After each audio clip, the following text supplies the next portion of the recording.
নমস্কার নমস্কার আমার রান্নাঘরে আজকে আমি হাজির হয়েছি উচ্ছের তরকারি নিয়ে। আমি বানাবো উচ্ছে আলু পটল বেগুন বড়ি দিয়ে একটা নিরামিষ তরকারি। উচ্ছে তেতো লাগে, সেই জন্য আমি উচ্ছেগুলোকে ভালো করে লম্বা লম্বা করে কেটে ভালো করে ধুয়ে আমি নুন মাখিয়ে আধ ঘন্টা রেখে দিয়েছি। এদিকে কড়ায় তেল গরম হয়ে গেলে বড়ি ভেজে তুলে রেখে সেই তেলে আমি উচ্ছেগুলোকে ভালো করে লাল মতো করে ভেজে নেব।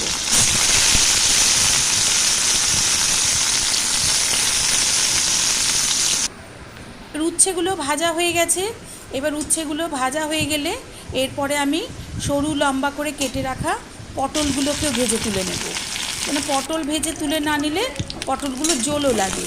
সেই একই তেলে আমি আবার বেগুনটাকেও ভেজে নেব।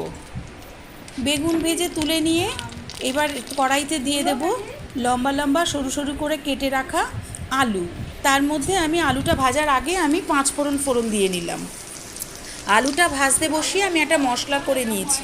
মশলাটা হচ্ছে 1 চামচ সর্ষে, হাফ চামচ রাঁধুনি আর 1 ইঞ্চি আদা, 2টো কাঁচা লঙ্কা দিয়ে মিক্সিতে বেটে নিয়েছি।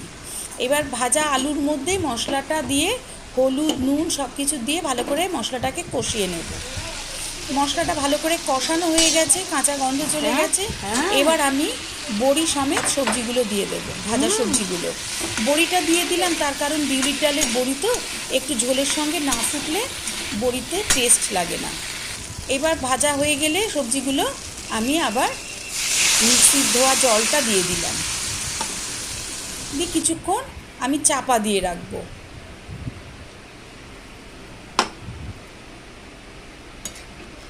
ভালো করে নেড়ে চেড়ে আমি চাপা দিয়ে রাখবো।